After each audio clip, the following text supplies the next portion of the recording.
हरे राम राम राम हरे हरे, हरे कृष्णा कृष्ण कृष्ण हरे हरे, हरे राम राम राम हरे हरे, हरे कृष्णा कृष्ण कृष्ण हरे हरे, हरे राम राम हरे हरे, हरे कृष्ణ. So Hare Krishna అండి అందరికీ. ఈరోజు మనము భగవద్గీత యథాతథంలోని 6వ అధ్యాయాన్ని చూడబోతున్నాము. సో ఈ 18 రోజులలో భగవద్గీతను అవగాహన చేసుకునేటువంటి కార్యక్రమంలో ఈరోజు మనము 6వ రోజు 6వ అధ్యాయమైనటువంటి ధ్యాన యోగము, దాన్నే ఆత్మ సంయమ యోగము అని కూడా పిలుస్తాము. ఈ అధ్యాయాన్ని మనము చూడబోతున్నాము. మొదటిగా ప్రార్థన. హరే కృష్ణ మాతాజీ. హరే కృష్ణ ప్రభుజీ.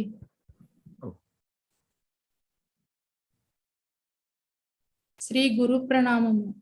ఓం అజ్ఞానతిమిరాంధస్య జ్ఞానాంజన శలాకయా చక్షురున్మిళితం యేన తస్మై శ్రీ గురవే నమః. శ్రీ రూప ప్రణామము. శ్రీ చైతన్య మనోభీష్టం స్థాపితం యేన భూతలే స్వయం రూపః కదా మహ్యం దదాతి స్వపదాంతికం. మంగళాచరణము. వందేహం శ్రీ గురో శ్రీయుత పదకమలం శ్రీ గురూన్ వైష్ణవాంస శ్రీరూపం సాగ్రజాతం సహగణ రఘునాథాన్వితం తం సజీవం సాద్వైతం సావధూతం పరిజన సహితం కృష్ణ చైతన్య దేవం శ్రీ రాధా కృష్ణ పాదాన్ సహగణ లలిత శ్రీ విశాఖాన్వితాంస. శ్రీకృష్ణ ప్రణామం. हे कृष्णा करुणा सिंधो दीनबंधो जगत्पते गोपेशा गोपिका कांता राधा कांता नमोस्तुते. श्री राधा प्रणाम. तप्त कांचन गौरांगी राधे वृंदावनेश्वरी वृषभानुसुते देवी प्रणमामि हरिप्रिये. श्री वैष्णव प्रणाम.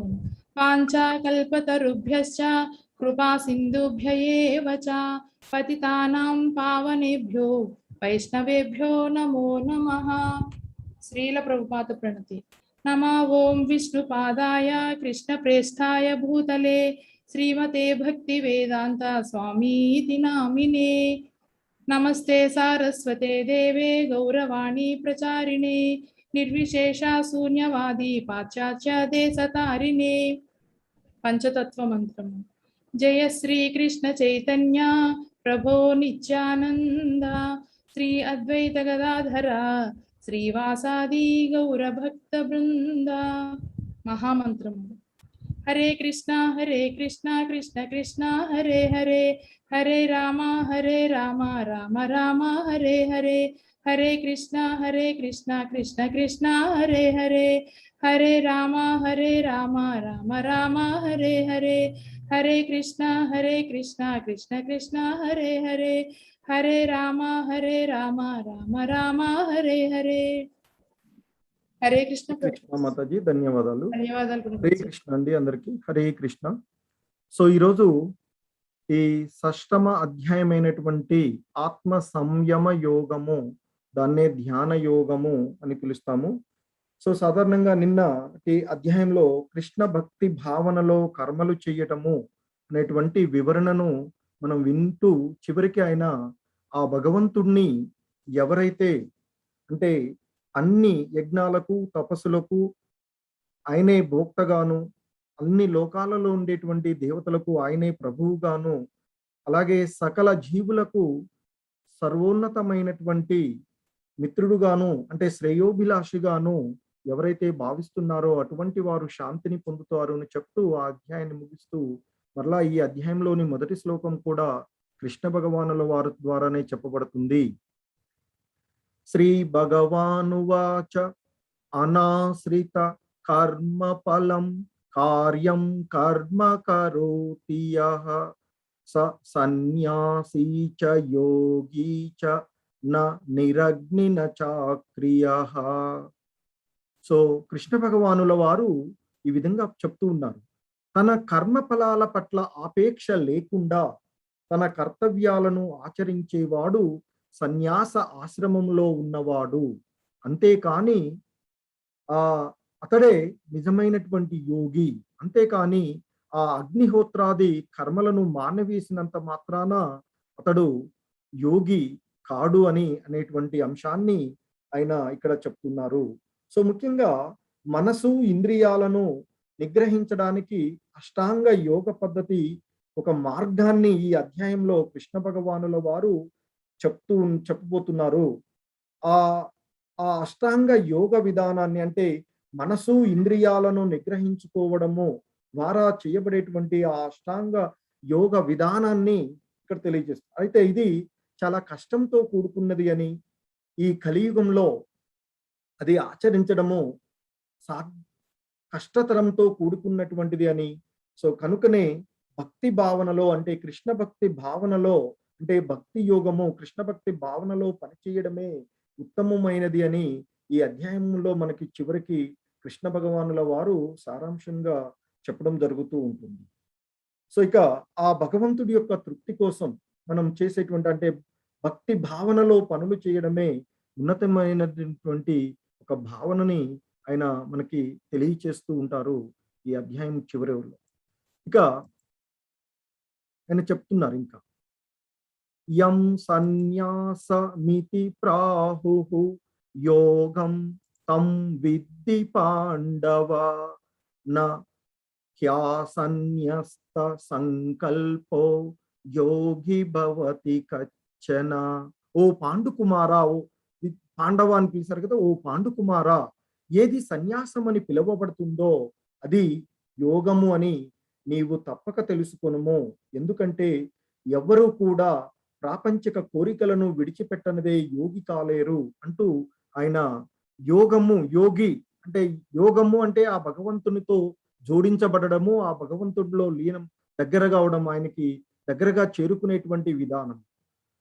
అయితే ఇక్కడ ఆయన చెప్తున్నారు, ఏది సన్యాసము అని పిలువబడుతుందో అది ఏ యోగము, అంటే అదే ఆ భగవంతునికి దగ్గరగా చేసేటువంటిది అని నీవు తప్పక తెలుసుకోవాలి. ఎందుకంటే ఎవరు కూడాను ప్రాపంచిక కోరికలను విడిచిపెట్టనిదే ఆ యోగి కాలేరు అని చెప్తున్నారు. ఇంతకుముందు కూడా చెప్పారు ఆయన, అతడే నిజమైనటువంటి యోగి, కానీ అగ్ని రగిల్చని వాడు, అగ్నిహోత్రాదులను వెలిగించిన వాడు కాదు అని చెప్తారు. సాధారణంగా ఈ యోగ విధానంలో పరిపూర్ణతను సాధించినటువంటి వారు ఆ అగ్నిహోత్రాది కర్మలు చేయడం అన్ని కూడా మానేవేస్తుంటారు. ఇక నేనేమి చేయవలసినటువంటిది లేదు, నేను పరిపూర్ణతను సాధించాను అని భావనలో ఉంటారు. కానీ ఇక్కడ చెప్తూ ఉన్నారు ఆయన, సో ఏది సన్యాసం అని పిలువబడుతుందో అది, అంటే ఇక్కడ ఆ భగవంతునితో జోడించబడము అనేటువంటిది అవుతుంది. ఆ ప్రాపంచిక కోరికలను ఎవరు కూడా విడిచిపెట్టకుండా యోగి కాలేరు అని ఆయన తెలియచేస్తూ ఉన్నారు. అదేవిధంగా ఆయన ఇంకా చెప్తున్నారు, ఆరు వృక్షోర్మునేరోగ్యం కర్మ కారణముచ్యతే యోగారుడస్య తస్యైవ శమ కారణముచ్యతే. యోగ పద్ధతి ప్రారంభ దశలో ఉన్నవారికి కర్మ సాధనముగా చెప్పబడినది, ఆ కర్మలు చేయడము అనేటువంటిది ఒక సాధనగా చెప్పబడినది అని చెప్తున్నారు యోగ ప్రారంభ దశలో ఉన్నటువంటి వారికి. అలాగే యోగలో పరిపూర్ణతను చేరుకున్నటువంటి వారికి, మునులకు ఎవరైతే ఉన్నారో వారికి ఆ సమస్త భౌతిక కర్మలను విరమణ సాధనంగా చెప్పబడింది. అంటే పరిపూర్ణతను సాధించినటువంటి వారు ఈ భౌతికమైనటువంటి కర్మలు చేయవలసినటువంటి పని లేదు అని, అంటే ఆ పను అన్నిటినీ కూడా త్యజించడము, అంటే సన్యసించడము అనేటువంటిది సాధనంగా చెప్పబడినది అని ఆయన చెప్తూ ఉన్నారు. సో ఇక్కడ ఈ అధ్యాయంలో మనకి మన మనస్సుకి ఎవరు శత్రువు, అంటే ఎవరు మిత్రుడు అనేటువంటి, అదే లేదా మన మనస్సుకి అంటే మనకు శత్రువులాగా ఎప్పుడు పనిచేస్తుంది, మిత్రులాగా ఎప్పుడు పనిచేస్తుంది అనేటువంటి అంశాలను కూడా కృష్ణ భగవానుల వారు ఈ అధ్యాయంలో మనకి తెలియచేస్తూ ఉన్నారు. ఆయన చెప్తున్నారు, ఉద్ధరేదాత్మనాత్మానం నాత్మానమవసాదయేత్ ఆత్మైవ హ్యాత్మనో బంధుః ఆత్మైవ రిపురాత్మనః. మానవుడు తన మనస్సును సహాయంతో తనను తాను తప్పక ఉద్ధరించుకోవాలే గాని తన ఆత్మను పతనం చేసుకోకూడదు. మనసు ఆ బద్ధ జీవునికి మిత్రుడు లేదా శత్రువు కూడా అవుతుంది. అంటే మన మనస్సు ఆ బద్ధ జీవుడికి, ఆ జీవాత్మకు శత్రువులాగా పనిచేస్తుంది. అలాగే మిత్రులాగా కూడా పనిచేస్తుంది. మనము చేసుకున్నటువంటి సాధన, మన యొక్క ఆహ్, విధానం, మనం చేసుకున్నటువంటి పరిస్థితులలో మనం పొందినటువంటి, అంటే మనం మన కంట్రోల్ చేసుకోగలిగినటువంటి పరిస్థితులను బట్టి ఆ మనసు, అంటే మన ఆధీనంలో ఉంచుకునేటువంటి విధానము, ఆధీనంలో ఉంచుకోలేకపోవడము అనేటువంటి దాన్ని బట్టి ఆ మనస్సు మనకి మిత్రుడిలాగాను శత్రువులాగాను పనిచేస్తుంది అని చెప్తున్నారు. అందుకే ఆయన అంటున్నారు, మనస్సు సహాయంతో మనల్ని మనము ఉద్ధరించుకోవాలే కానీ ఆ మనస్సు చేసేటువంటి పనుల ద్వారా పతనం చెందకూడదు. పతనానికి దిగజారేటువంటి పనులను మనము చేసుకోకూడదు. ఇంతకు ముందు కూడా చూసాము. సో ఇక్కడ మనము ఆ ఇంద్రియ విషయాలు, ఇంద్రియాలను మనసు ద్వారా, మనసు అనేటువంటి కళ్ళెం ద్వారా ఇంద్రియాలను అదుపులో ఉంచుకోవాలి అని చెప్పారు. అలా మనసు మన ఆధీనంలో అంటే ఉన్నట్లయితే బుద్ధి సక్రమంగా పనిచేస్తుంది. తద్వారా ఆత్మ తన గమ్యాన్ని చేరుకోగలుగుతుంది అని గత అధ్యాయాల్లో చూడండి. సో అంతే చెప్తున్నారు. మనసు యొక్క సహాయంతో మనము మనల్ని ఉద్ధరించుకోవాలి అంటే ఉన్నతమైనటువంటి స్థితులకు చేరుకోవడానికి చేయాలి కానీ ఇంకా ఇంతకంటే తక్కువ స్థితులకు మనము దిగజారకూడదు అని చెప్తున్నారు. అందుకే మనసు ఆ బద్ధ జీవునికి మిత్రుడును మరియు శత్రువులాగా కూడా పనిచేస్తుంది అని చెప్తూ ఉన్నారు. ఇంకా ఆయన చెప్తున్నారు ఇక్కడ, బంధురాత్మాత్మ నస్తస్య ఏనాత్మైవాత్మనా జితః అనాత్మనస్తు శత్రుత్వే వర్తేతాత్మైవ శత్రువత్. మనసును జయించిన వారికి మనసే మిత్రులలో ఉత్తముడు. కానీ అలా చేయడంలో విఫలమైన వాడికి అతని మనసు ఒక పరమశత్రువు వలె పనిచేస్తుంది. సో ఇక్కడ చెప్తున్నారు ఆయన, మనస్సుని మన ఆధీనంలో ఉంచుకోగలిగితే అది మనకి మన మిత్రులలో ఉత్తమమైనటువంటి, అంటే ఒక శ్రేయోభిలాషి అయినటువంటి మిత్రుడులాగా పనిచేస్తుంది అని చెప్తున్నారు. అలా చేయకుండా ఆ మనస్సును మన ఆధీనంలో ఉంచుకోలేకుండా ఎవరైతే ఉంటున్నారో అతనికి ఆ మనసే ఒక శత్రువులాగా పనిచేస్తూ ఉంది. సో మనకి సాధారణంగా మన ఈ భౌతిక జీవన విధానంలో మనకి శత్రువులు ఎక్కువగా ఉంటే మనం ఏ విధంగా ఉంటాము, అలాగే మిత్రులు ఎక్కువగా ఉంటే, అంటే ఒక మిత్రుడు, మంచి మిత్రుడితో మనం కలిసి ఉన్నప్పుడు ఎలా ఉంటాము, ఒక శత్రువుతో కలిసి ఉన్నప్పుడు ఎలా ఉంటాము అనేది ఒకసారి ఆలోచించుకున్నట్లయితే మన ఇక్కడ మనం ఆలోచించుకోవచ్చు. మనసు మానవునికి మిత్రుడుగా ఉంటే, అంటే మనకి ఆ మనస్సు మంచి మిత్రులాగా ఉన్నట్లయితే అది మనము ఇచ్చినటువంటి ఆదేశాలన్నిటినీ కూడా సక్రమమైనటువంటి ఆదేశాలను పాటిస్తూ ఉంటుంది. ఆ ఇంద్రియ భోగం నుండి అనాసక్తమై, అంటే ఇంద్రియాలన్నీ కూడా ఆధీనంలో ఉంటాయి కాబట్టి అది ఇంద్రియ భోగము నుండి అనాసక్తమై ఉంటుంది. తద్వారా జీవాత్మకు శ్రేయస్సును కలగజేస్తుంది. ఇక అటువంటి ఆ జీవాత్మకు శ్రేయస్సును కలగజేసేటువంటి ఆ జీవాత్మ ఉన్నతమైనటువంటి స్థితికి పురోగమనం చెందడానికి అవసరమైనటువంటి వాటిని మాత్రమే ఆ మనసు స్వీకరించి చేస్తూ ఉంటుంది పనులు అని అంటారు. తద్వారా ఆ జీవాత్మ ఉన్నతమైనటువంటి స్థితులకు చేరుకునేటువంటి అవకాశం ఉంటుంది అని చెప్తారు. అలా కాకుండా మనస్సు మన ఆధీనంలో లేకుండా ఉంది, మనసు మనకు శత్రువులాగా పనిచేస్తుంది, అంటే మన మాట వినదు. శత్రువు అంటే ఏదో కాదు, మన మాట మన ఆధీనంలో లేకుండా ఉన్నప్పుడు ఇక అప్పుడు మనలో కలిగేటువంటి భావనలు ఎలా ఉంటున్నాయి అనేటువంటి చెప్తున్నారు. కామము, క్రోధము మరియు లోభము వంటి పాపపూరితమైనటువంటి కోరికల వెంట పరిగెడుతూ ఉంటుంది. అంటే ఆ ఇంద్రియ విషయాలు మన ఆధీనంలో ఉండవు. ఇంద్రియ విషయాలను మనము ఆధీనంలో ఉంచుకోలేకపోయినప్పుడు మనకిక అనేకమైనటువంటి కోరికలు పుడతాము. ఆ కోరికల ద్వారా క్రోధము నుండి లోభము వంటి అలాంటి పాపపూరితమైనటువంటి ఆ కోరికల వెంట మనసు పరిగెడుతూ ఉంటుంది. అది మన మాట విననప్పుడు, అంటే మనం మన ఆధీనంలో మనసును ఉంచుకోలేము. ఇక ఎప్పుడైతే మనస్సు మన ఆధీనంలో లేకుండా పోతుందో అది సన్మార్గము నుండి పక్కదారి పడుతుంది. ఇంద్రియ భోగంపై ఆసక్తిని కలిగి ఉండి ఆ ఇంద్రియాలను తృప్తిపరచుకోవడం, ఆ భౌతికమైనటువంటి విషయాల యొక్క తృప్తి కోసము అనేక రకమైనటువంటి, అంటే ఆ జీవుడు పతనం చెందేటువంటి పతన కారణమైనటువంటి పనులలో అది వినియోగపడుతూ ఉంటుంది అని చెప్తుంది. మనసు మన ఆధీనంలో ఉన్నప్పుడు ఆ పతనం కాకుండా ఉన్నతమైనటువంటి స్థితికి చేరుకునే విధంగా అది దోహదపడుతుంది. అలా కాని పరిస్థితులలో మనము పతనం చెందడానికి కారణమయ్యే విధంగా ఆ శత్రువులాగా ఉన్నప్పుడు, అంటే మనసు మన ఆధీనంలో లేనటువంటి పరిస్థితులలో జరుగుతుంది అని చెప్తుంది. సో అలాగే ఇక్కడ చెప్తున్నారు. ఒక ఉదాహరణగా మనం జనరల్ గా తీసుకున్నట్లయితే, mind is like fire. When controlled it can make miracles happen. When out of control can burn down everything in the sight. So మన మనసు ఒక అగ్ని లాంటిది అని చెప్తున్నారు, ఒక ఫైర్ లాంటిది అని చెప్తున్నారు. దాన్ని మనం కంట్రోల్ గా ఉంచుకోవచ్చు. అంటే అగ్నిని మనం కంట్రోల్ గా ఉంచుకుంటే చిన్న పనులు, ఇంట్లో చేసుకునేటువంటి వంటల నుండి పెద్ద రాకెట్స్ నడపడానికి, విమానాలను నడపడానికి అన్నిటికీ కూడా మనము ఆ ఫైర్ ని ఉపయోగించుకోగలుగుతాం.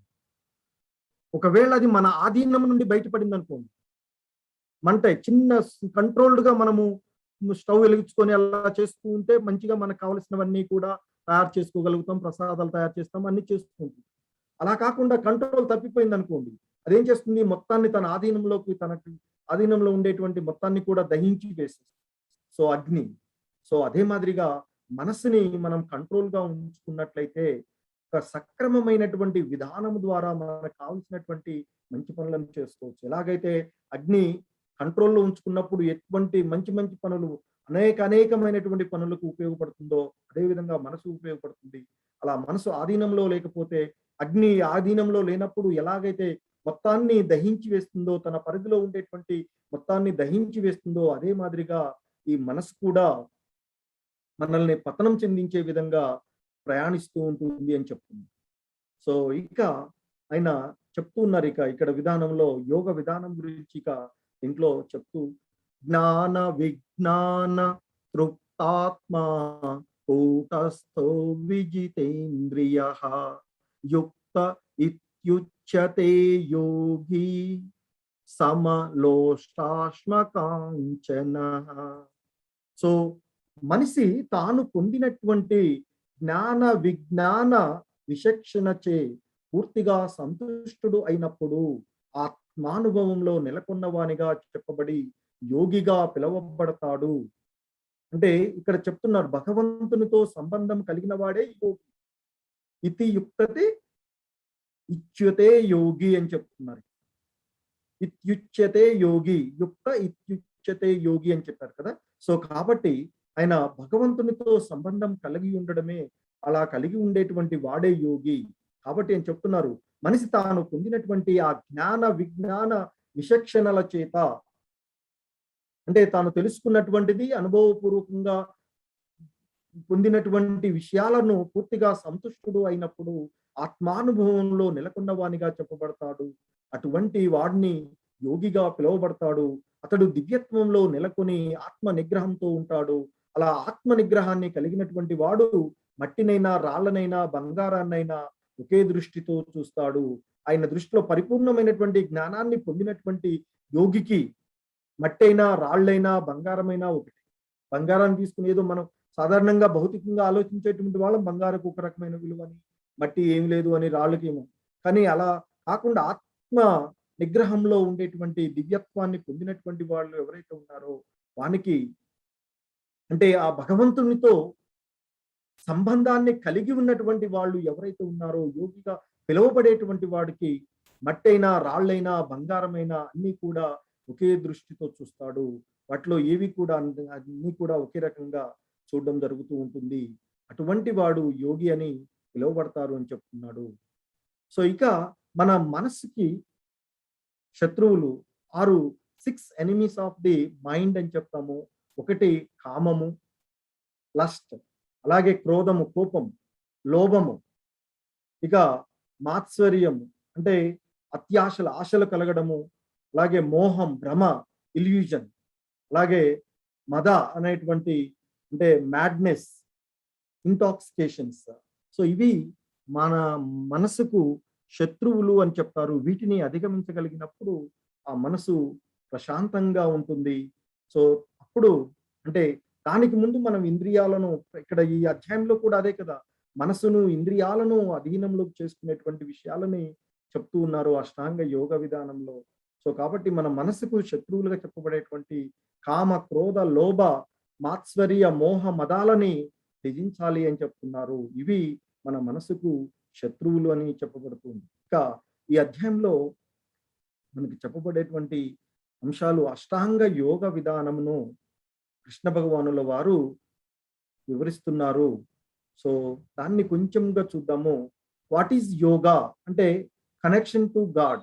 అదే కదా యోగము అంటే ఆ భగవంతునికి సంధానం చేయబడేటువంటిది, ఆ భగవంతునిలో లీనమయ్యేటువంటి. సో దానికి మనకు వివిధ రకాలైనటువంటి యోగాలలో ఈ రోజు మనము కర్మయోగ షట్కాలలో చివరి అధ్యాయంలో ఉన్నాం, 6వ అధ్యాయం. సో భగవద్గీతలోని ఉండేటువంటి 18 అధ్యాయాలను కూడా 3 భాగాలుగా చెప్పుకున్నటువంటి వాటిలో మొదటి 6 అధ్యాయాలు కర్మయోగాలు అని, ఇక 7 నుండి ఉండేటువంటి 12 వరకు ఉన్నటువంటి 6 అధ్యాయాలు భక్తి యోగాలు అని, ఆ తర్వాత చివరి అధ్యాయాలు జ్ఞాన యోగాలుగా జ్ఞాన షట్కాలుగా చెప్పబడినవి.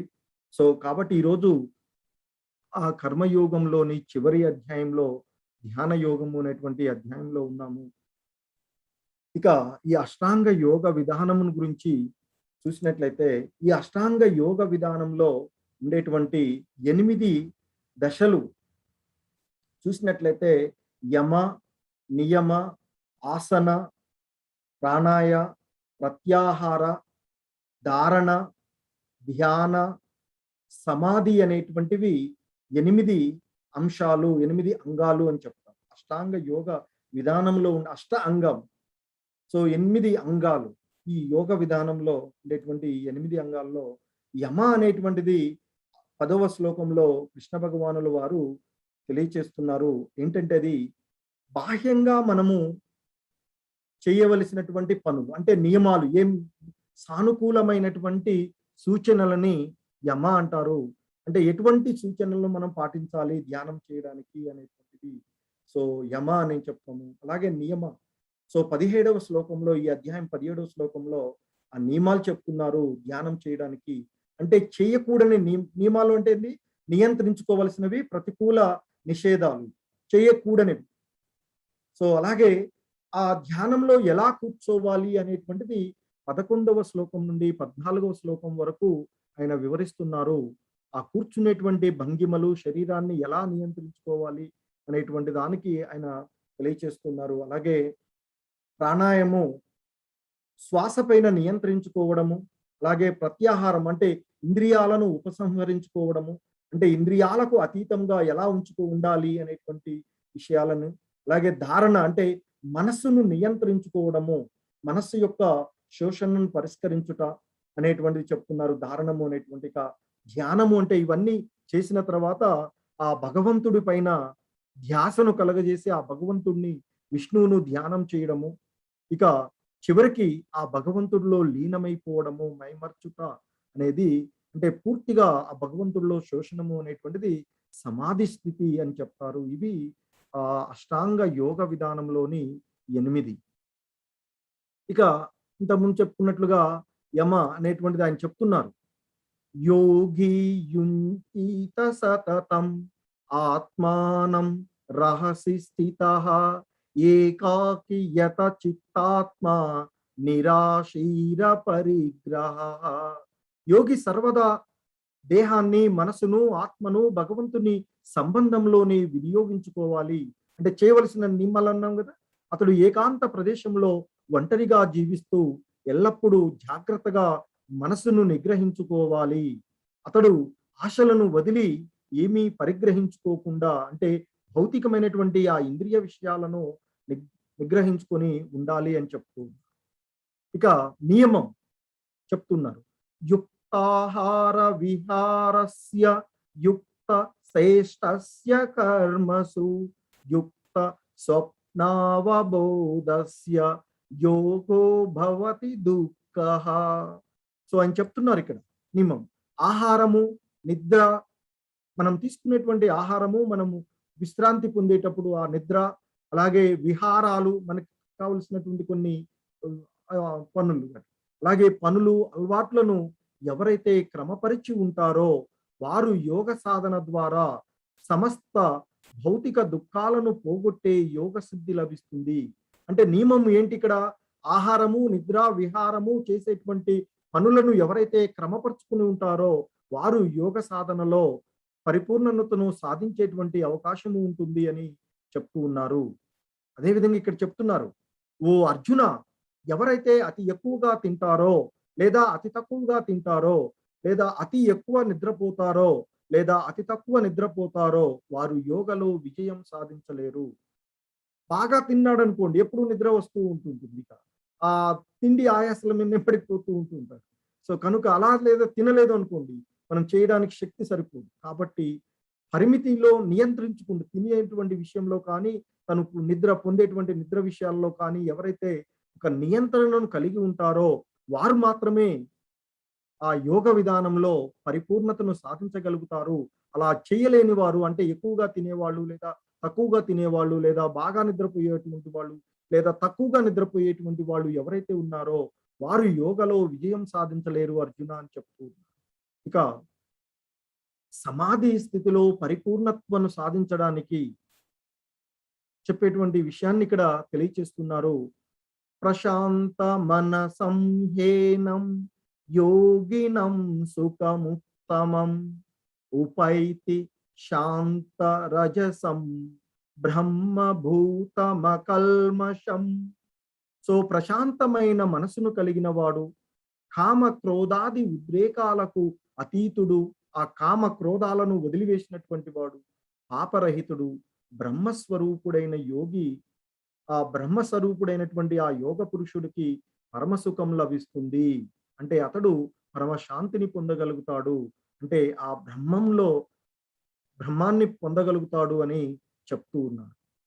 సో అది ఇక్కడ ఆ పరిపూర్ణతను ఎవరు సాధించగలుగుతారంటే ప్రశాంతమైన మనసును కలిగిన వాడు, కామ క్రోధాలను వదిలివేసినటువంటి వాడు, పాపరహితుడు, ఆ బ్రహ్మస్వరూపుడైనటువంటి యోగ పురుషుడు ఎవరైతే ఉన్నాడో అతడు ఆ పరిపూర్ణతను సాధించగలుగుతాడు, అంటే అతనికి పరమసుఖం లభిస్తుంది అని తెలియచేస్తూ ఉన్నారు.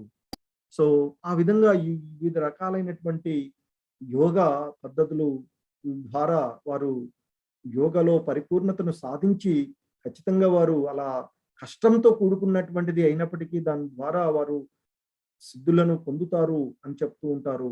ఆ పొందినటువంటి వాటిని కొంతమంది ఏమో మంచికి ఉపయోగిస్తూ ఉంటారు, కొంతమంది ఏమో చెడులకు కూడా ఉపయోగించేటువంటివి ఉంటాయి. అందులో మనము చెప్పుకుంటాము, వృకాసురుడు అనేటువంటి రాక్షసుడు ఆ తను పొందినటువంటి స్థితులను ఆ సుడిగాలి రాక్షసుడు అంటాడు. చిన్నప్పుడు కృష్ణ భగవానుల వారిని తీసుకొని గాల్లో ఎగిరిపోతూ ఉంటుంటారు. కానీ అప్పుడు కృష్ణుడు ఆ మెడ పట్టుకొని బాగా గట్టిగా పిసకడం ద్వారా చంపేయడం జరుగుతూ ఉంటుంది. అదే సిద్ధులు పొందినటువంటి ఆంజనేయుల వారు శ్రీరామచంద్రుడికి అనేక విధాలుగా సహాయపడతాడు తన యొక్క శక్తుల ద్వారా. ఆ సంజీవిని పర్వతాన్ని తీసుకురావడము, సముద్రాన్ని దూకడము, లంకకు చేరుకోవడానికి. సో ఆ విధంగా వారు పొందినటువంటి ఆ శక్తులను సక్రమమైనటువంటి మార్గంలోనూ అలాగే చెడు మార్గాల్లోనూ ఉపయోగించేటువంటి జనులు ఉన్నారు అని చెప్తారు. ఖచ్చితంగా యోగంలో పరిపూర్ణతను సాధించినటువంటి వారు తన శక్తులను ఆ బ్రహ్మత్వాన్ని పొందుతారు అని చెప్తున్నారు. ఇంకా చెప్తున్నారు, ఎవరైతే ఆయన చెప్తున్నాడు కృష్ణ భగవాన్, ఎవరైతే నన్ను అంతటా దర్శిస్తారో, అన్నిటినీ నాయందే దర్శిస్తారో వారు నన్ను కోల్పోరు. అంటే ఆ బ్రహ్మమును చేరుకుంటారు, ఆ పరమాత్ముని చేరుకుంటారు, ఆ భగవానుణ్ణి, ఆ కృష్ణుణ్ణి అన్నిట్లోనూ దర్శించగలిగినటువంటి వారు, ఆ భగవంతుణ్ణి దర్శించగలిగినటువంటి వారు, అలాగే అన్నిటిలోనూ ఆ భగవంతుణ్ణి దర్శించగలిగినటువంటి వారు సదా ఆ భగవంతుడితోనే ఉంటారు అని చెప్తున్నారు. ఆయన కూడా, భగవంతుడు కూడా, ఆ కృష్ణ భగవానులు కూడా ఎల్లప్పుడూ వారిని సంరక్షిస్తూ ఉంటాను, వారిని వదిలిపెట్టను, వారిని నేను వెన్నంటే ఉంటాను అని తెలియచేస్తూ ఉన్నాను. సో ఈ విధంగా ఆ యోగ విధానము, యోగలో పరిపూర్ణత అనేటువంటి అంశాలను, అలాగే బ్రహ్మము, పరమాత్మ, భగవానుడు అనేటువంటి అంశాలన్నింటినీ వివరించిన తర్వాత ఇక ఆ అష్టాంగ యోగం గురించి అర్జునుడు ఏమన్నాడు అనేటువంటిది చూసినట్లయితే, అవన్నీ విన్న తర్వాత అర్జునుడు మరలా ఇక్కడ మాట్లాడుతున్నాడు. ఇప్పటి వరకు అన్ని కూడా కృష్ణ భగవానులు వారు చెప్పుకుంటూ వచ్చారు. సో అదంతా విన్న తర్వాత అర్జునుడు అంటున్నాడు అష్టాంగ యోగ విధానం గురించి. అర్జున ఉవాచ యోయం యోగస్త్వయా ప్రోక్తః సామ్యేన మధుసూదన ఏతస్యాహం న పశ్యామి చంచలత్వాత్ స్థితిం స్థిరాం. సో అర్జునుడు ఇలా అంటున్నాడు. అవన్నీ విన్న తర్వాత కృష్ణ భగవానుల వారు ఆ అష్టాంగ యోగ విధానాన్ని వివరించి ఆ తర్వాత బ్రహ్మమును పరమాత్మను ఆ భగవంతుడి యొక్క సాక్షాత్కారాల గురించి వివరించిన తర్వాత అర్జునుడు అడుగుతున్నాడు తనకు కలిగినటువంటి సందేశం. ఓ మధుసూదన, మనస్సు నిలకడలేనిది కావడము వలన నీవు చెప్పిన ఈ యోగ విధానము నాకు ఆచరింప శక్యము కానిది మరియు అసాధ్యమైనది అనిపిస్తుందయ్యా అని. ఎందుకంటే యోగా సాధన అనేటువంటిది చాలా కష్టంతో, ఎందుకంటే ఆయన 8 నియమాలను మనం చివరికి పరిపూర్ణతను సాధించాలి అంటే 7 విధాలుగా మనం చేస్తూ ఉండాలి. యమ నియమ ఆసనం అంటే కూర్చునేటువంటి విధానము, ప్రాణాయామం చేయడము, ఆ ఇంద్రియాలను నిగ్రహించుకోవడము, మనసును చేయడము, ఆ తర్వాత ఆ భగవంతుడిపై ధ్యాస ఉంచి ఆ భగవంతుడిని స్థిరంగా చేయడం. అదన్నీ చెప్పిన తర్వాత అర్జునుడికి అనిపించింది, ఓ మధుసూదన, మనసు నిలకడలేనిది కదా. మనస్సు సాధారణంగా ఎంతో వేగంతో ప్రయాణించేటువంటిది. మనం ఇక్కడే ఉంటుంటాం, మన మనసు ఎక్కడికో పోతుంది. ఇక్కడ వింటున్నాం ఉన్నట్టుగా ఉంటుంటాం క్లాస్లో, ఈ భగవద్గీత వింటున్నాడు, కానీ మనం ఎటో ఆలోచించుకుంటూ ఎక్కడో జరిగినటువంటి విషయాల గురించి కూడా మన మనసులోకి వచ్చేస్తుంటాయి. ఎక్కడో ఉన్నట్లుగా, అమెరికాలో ఉన్నట్లుగా కూడా ఊహించుకోవచ్చు ఇక్కడ ఉంది. సో అది ఇక్కడ ఆయన అంటున్నాడు, మనస్సు నిలకడలేనిది కావడము వలన నీవు చెప్పిన ఈ యోగ విధానము నాకు ఆచరింప శక్యం కానిది మరియు అసాధ్యమైనదని అనిపిస్తుందయ్యా కృష్ణ అని చెప్పేసి. ఓ మధుసూదన, మనసు మన ఆధీనంలో ఉండడం అనేది సాధారణంగా జరిగేది కాదు కదా. అందువల్ల నీవు చెప్పినటువంటి ఈ యోగ విధానము సాధారణంగా ఆచరించడము సాధ్యం కాదేమో అనిపిస్తుందయ్యా అని మనకు కలిగినటువంటి సందేహాన్ని అర్జునుడు అడగడం జరిగింది కృష్ణ భగవానుల వారిని. దానికి ఇంకా అర్జునుడు అంటున్నాడు, చంచలం హి మన కృష్ణ ప్రమాతి బలవదృఢం తస్యాహం నిగ్రహం మన్యే వాయోరివ సుదుష్కరం. ఓ కృష్ణ, ఈ మనసు చాలా చంచలమైనది, అల్లకల్లోలమైనది, బలమైనది మరియు మూర్ఖపు పట్టుగలది. అలాంటి మనసును నిగ్రహించటం వీచే గాలిని నియంత్రించడము కన్నా ఎక్కువ కష్టంగా అనిపిస్తుందయ్యా. ఓ కృష్ణ, మనసు చాలా చంచలమైనదయ్యా, స్థిరంగా ఉండదు కదా. మనసు అల్లకల్లోలమైనది, ఎన్నెన్నో ఆలోచిస్తూ ఉంటుంది. ఏదైనా ఒక విషయం గురించి ఆలోచిస్తే అది దృఢంగా ఉంటుంది, చాలా బలంగా మూర్ఖపు పట్టుబట్టి ఉంటుంది. ఏదైనా కావాలి అని అనుకుని ఆ ఇంద్రియ విషయాలపైన అలా మూర్ఖపు పట్టుగలదు కదయ్యా. మరి అలాంటి మనసును నిగ్రహించడం అంటే బలంగా వీచే గాలినైనా నియంత్రించవచ్చేమో కానీ ఈ మనసును నియంత్రించలేం కదా. అటువంటి మనసును నువ్వు నియంత్రించి ఆ ధ్యాన యోగ చేయమంటున్నావే, అది ఎలా సాధ్యమవుతుందయ్యా? సో గాలిని, వేగంగా వీచే గాలినైనా నియంత్రించవచ్చు, ఆపవచ్చేమో అది గాలి పోకుండా, కానీ మనసును ఆపలేము కదయ్యా. అంతటి విధంగా ఉంటుంది, అంతటి కష్టతరమయ్యా మనసుని ఆధీనంలో ఉంచుకోవడము. ఎలా దాన్ని మన ఆధీనంలో ఉంచుకోవాలి అనేటువంటి పరిష్కారం కోసం ఆయన ఇక్కడ ప్రశ్నలు అడుగుతున్నాడు. దానికి సమాధానం ఎలా వస్తుంది అని అనుకో. సో మరి సాధారణంగా మనం ఆలోచించుకుంటే అర్జునుడు అంత చంచల మనస్కుడు ఏమి కాదు. ఇంతకు ముందు చెప్పుకున్నాము, చిన్నప్పుడు తన గురువు గారు అడిగినటువంటి దానికి ఒక చెట్టు పైన పిట్టను ఉంచి ఆ పిట్ట కన్నుకు బాణం వేయమని అడిగితే, ఏం కనిపిస్తుంది నీకు అర్జున అంటే, గురువు గారు మీరు చెప్పినటువంటి కన్ను తప్ప నాకేమీ కనిపించట్లేదు అని చెప్పగలిగినటువంటి ఏకాగ్రతను కలిగినటువంటి వాడు. అలాగే ద్రౌపది స్వయంవరంలో పైన మత్స్యాన్ని ఉంచి, చేపను ఉంచి అది తిరుగుతూ ఉంటుంటుంది. కింద అద్దంలో చూస్తూ దాని కంటికి బాణం వేయవలసినటువంటి వాడు ఆ తిరుగుతున్నటువంటి చేపకు బాణం వేయాల్సినటువంటి వేసి ఆ స్వయంవరంలో ద్రౌపదిని పొందినటువంటి వాడు. అలాగే ఆ అరణ్యవాసంలో తనకు కలిగినటువంటి అనేకటువంటి వాటిని జయించినటువంటి వాడు ఆయనే అంటున్నాడు ఇక్కడ. అంటే మనం ఎలా దాన్ని ఆధీనంలో ఉంచుకోవాలి అనేటువంటి దాని పరిష్కారం కోసం తనకు కలిగినటువంటి సందేహాన్ని మన యొక్క సందేహంగా ఆయన అడగడం జరుగుతూ ఉంటుంది ఇక్కడ కృష్ణ వారిని. అప్పుడు దానికి భగవానుల వారు సమాధానం చెప్తూ ఉన్నారు. శ్రీ భగవానువాచ అసంశయం మహాబాహో మనో దుర్నిగ్రహం చలం అభ్యాసేన తు కౌంతేయ వైరాగ్యేన చ గృహ్యతే. శ్రీకృష్ణ పరమాత్ములు వారు పలికారట ఇలా, ఓ అర్జున, చంచల స్వభావమైన మనసును నిగ్రహించడము శక్యం కానిది అనడంలో సందేహం లేదు. కానీ తగిన సాధన మరియు వైరాగ్యముల ద్వారా దానిని నిగ్రహించవచ్చయ్యా. అర్జున, నువ్వు అడిగింది కరెక్టే. ఈ చంచలమైన స్వభావాన్ని కలిగినటువంటి మనసుని నియంత్రించడము అనేటువంటిది శక్యం కాదు అని అనడం, అంటే సాధ్యం కాదు ఏమో అనడంలో సందేహం లేదయ్యా.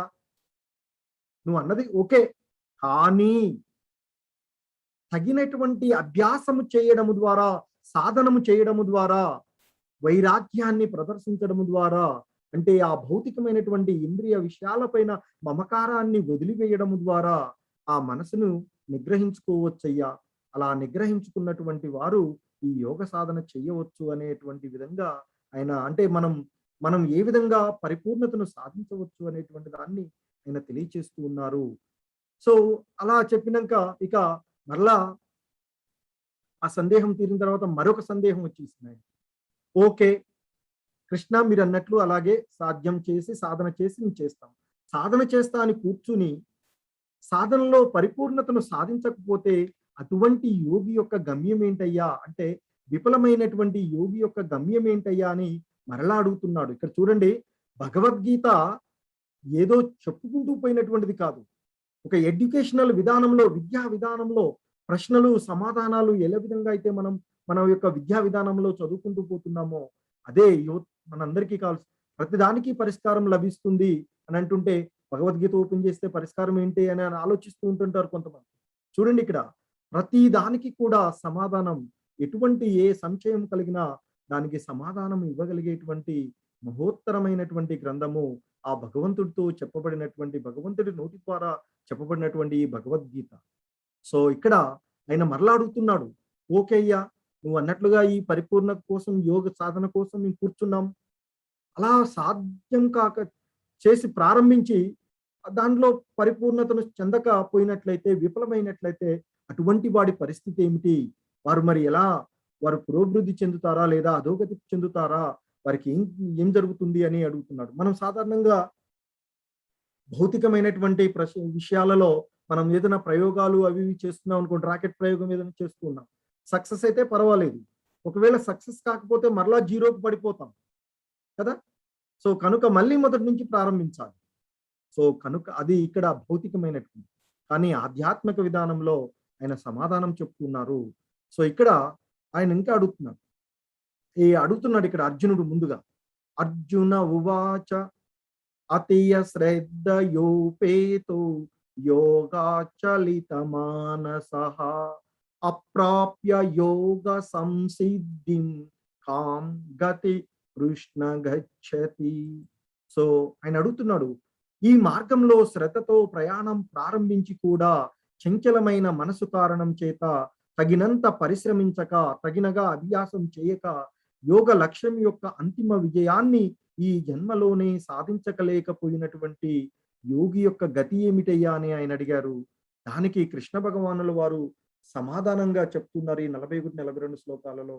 ఎవరైనా ప్రారంభ దశలో ఈ పతనమై, అంటే ప్రారంభ దశలోనే ఈ విధానాన్ని ఆచరించాలని కూర్చొని ప్రారంభంలోనే విఫలమైనట్లయితే అటువంటి వారు, అంటే ఈ విధానంలో ఏదైనా కొద్దిగా ఆచరించినా కానీ అది అలాగే కంటిన్యూ అవుతుంది అని చెప్పారు కదా. సో అదే విధంగా అది చెప్తున్నారు ఇక్కడ. ప్రారంభ దశంలో పతనమైనటువంటి వాడు ఇక తర్వాత జన్మలో స్వర్గలోకాలకు వెళ్తాడట. ఈ భక్తి యోగాన్ని, ఈ యోగ మార్గాన్ని అనుసరించినటువంటి వారు తర్వాత స్వర్గ సుఖాలని అక్కడ అనుభవించిన తర్వాత మరలా జన్మ తీసుకునేటప్పుడు ధనవంతుల యొక్క కుటుంబాలలో జన్మిస్తారు అని చెప్తున్నారు. ఎవరైతే ఈ ప్రారంభ స్థితిలో ఈ యోగలో పరిపూర్ణతను సాధించలేనట్టు, అలా కాకుండా కొంత ఉన్నతమైనటువంటి స్థితికి చేరుకున్న తర్వాత వారు పరిపూర్ణతను సాధించినట్లయితే, అంటే సాధించలేక పోయినట్లయితే ఈ జన్మలో, ఇక మరు జన్మలో అంటే ఉన్నత స్థానాల నుండి పతనమైనటువంటి వారు మరుజన్మలో ఆధ్యాత్మిక భావనలు ఉన్నటువంటి కుటుంబంలో జన్మిస్తాడు. తద్వారా మన ఇంట్లో మనకి అంత ఆధ్యాత్మిక విషయాలపైన మంచి అవగాహన ఉన్న వాళ్ళు ఉన్నారనుకోండి. వారు మన తాతలు వాళ్ళు ఉంటే మనకేంది బాగా చెప్తూ ఉంటారు. వెంటనే మనకి ఆధ్యాత్మిక విషయాలపైన అవగాహన వస్తూ ఉంటుంది. అలా ఎవరు మన ఇంట్లో లేకుండా వాళ్ళ ఇంట్లో పుట్టామనుకోండి, మొదటి నుంచి అన్ని మనమే వెతుక్కోవాలి.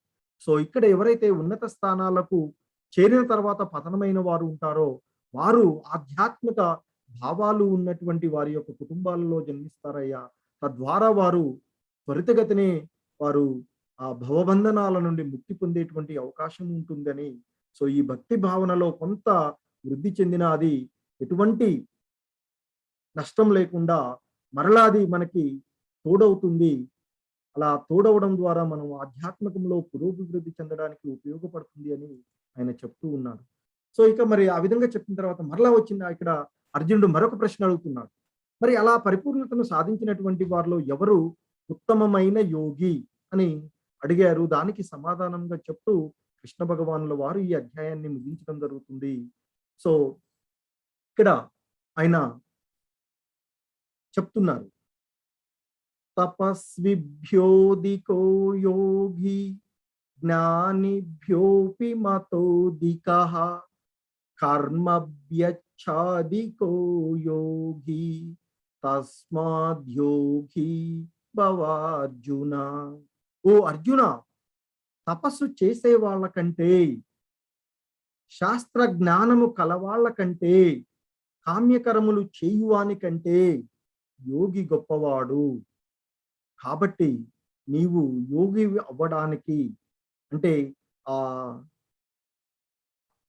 ఫలాపేక్ష రహితంగా పనులు చేయడానికి ప్రయత్నించవయ్యా అని చెప్తూ ఉన్నారు.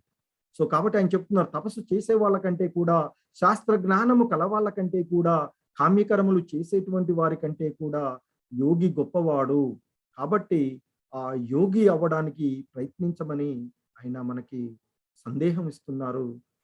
ఈ సందేశం ద్వారా మనం ఆయన చెప్పినటువంటి దీన్ని ఆచరించి ఇంకా చెప్తున్నారు ఆయన. ఎవరు మరి ఉత్తమమైనటువంటి యోగి అనేటువంటి దానికి సమాధానం చెప్తూ ఈ అధ్యాయాన్ని ముగిస్తున్నారు కృష్ణ భగవానుల వారు. యోగినామపి సర్వేషాం మధ్యతేనాంతరాత్మనా శ్రద్ధావాన్ భజతే యో మాం సమే యుక్తతమో మతః. సో హరే కృష్ణ. సో ఆయన చెప్తున్నారు, అత్యంత శ్రద్ధతో ఎల్లప్పుడూ నా యందే, అంటే ఆ భగవంతుని యందే నిమగ్నమై ఉండేవాడు, తన యందే నన్ను స్మరించేవాడు, అంటే తన యందు ఉండేటువంటి ఆ పరమాత్ముణ్ణి అర్థం చేసుకుని, ఆ పరమాత్ముణ్ణి, ఆ భగవంతుణ్ణి ఎల్లప్పుడూ, ఆ పరమాత్ముణ్ణి ఎల్లప్పుడూ స్మరించేటువంటి వాడు, అదేవిధంగా భక్తితో సేవ చేసేటువంటి వాడు, ఆ భగవంతుణ్ణి నిరంతరము భగవంతునికి సేవ చేసేటువంటి వాడు అయినటువంటి యోగి యోగులందరికెల్లా అత్యున్నతమైన వారిగా పరిగణిస్తానయ్యా. ఇది నా అభిప్రాయము అర్జున అంటూ ఉత్తమమైనటువంటి యోగి గురించి ఆ కృష్ణ భగవానుల వారి యొక్క అభిప్రాయాన్ని వెల్లడించడం జరిగింది. సో అలాగే మనకు ఉండేటువంటి వివిధ మార్గాల్లో ఇక్కడ మనం చెప్పుకున్నాము, వివిధ ఆ భగవంతునికి చేరుకోవడానికి కర్మయోగము, జ్ఞానయోగము, అష్టాంగ యోగము, భక్తి యోగము అనేటువంటి వాటిలో సో మనకి అన్నిటికంటే కూడా ఉన్నతమైనటువంటిది భక్తి యోగము అని చెప్తారు. మిగతా యోగాలన్నింటికి యొక్క తుది గమ్యం అన్ని కర్మయోగం ద్వారా కానీ, జ్ఞానయోగం ద్వారా కానీ, అష్టాంగ యోగ విధానం, ఇవన్నీ కూడా వాటి యొక్క అంతిమ గమ్యము ఆ భగవంతుణ్ణి చేరుకోవడము, అంటే ఆ భగవంతుణ్ణి భక్తియుత మార్గంలో ఆ భగవంతుణ్ణి చేరుకోవడం. సో కనుకనే సో భక్తి యోగము అనేటువంటి ఆ సరళమైనటువంటి విధానము ద్వారా ఆ భగవంతుడిని మనం చేరుకోవచ్చు అని చెప్తున్నారు. సో ఇక మనం ఇంతకుముందు చెప్పుకున్నట్లుగా వివిధ రకాలైనటువంటి యుగాలలో వివిధ రకాలైనటువంటి యోగ పద్ధతులు ఉన్నటువంటివి అని చెప్తారు. సో సత్యయుగంలో ధ్యానము అనేటువంటిది ప్రధానంగా ఉండేటువంటి విధానం, యోగ విధానము అని చెప్తారు. అలాగే త్రేతాయుగంలో యజ్ఞాలు చేయడము, ద్వాపర యుగంలో టెంపుల్ వర్షిప్ అని చెప్తూ ఉంటుంటారు. ఇక ఈ కలియుగంలో ఈ కల్మషాల నుండి మనల్ని బయటపడవేయడానికి chanting holy names of the lord, ఆ భగవంతుడి యొక్క పవిత్ర నామాలను జపించడమే ఈ కలియుగం యొక్క ధర్మము. ఈ కలియుగంలో మనం చేసేటువంటి ధ్యానము అని చెప్తున్నారు. ఈ కలియుగానికి ఇవ్వబడినటువంటి ఇది ఆ భగవంతుని యొక్క నామాలను నిరంతరము జపించడమే. సో ఇది మనకి ఇతర మార్గాలు ఏవైతే ఉన్నాయో ఆ మార్గాలు స్టెప్స్ లాగా మనము ఉన్నట్లయితే, ఇక ఈ నామజపం, ఆ భగవంతుడి యొక్క నామజపము లిఫ్ట్ లాంటిది అని చెప్పు. సో కాబట్టి లిఫ్ట్ ఉండంగా ఈ స్టేర్ కేసులు ప్రతి స్టెప్ ఎక్కి ప్రయత్నించే కంటే డైరెక్ట్ గా ఉండేటువంటి ఈ మార్గాన్ని మనం అందరము ఆచరిస్తూ ఆ భగవంతుడి యొక్క నామాన్ని హరే కృష్ణ కృష్ణ కృష్ణ హరే హరే, హరే రామ రామ రామ హరే హరే అని జపిస్తూ ఆనందంగా ఉండాలండి అందరూ. హరే కృష్ణ, అందరూ కూడా ఈ హరే కృష్ణ మహామంత్రాన్ని జపిస్తారు అని కోరుకుంటున్నాము. ఆ కృష్ణుడి యొక్క పాత్రకి గురి కావాలని కోరుకుంటున్నాము.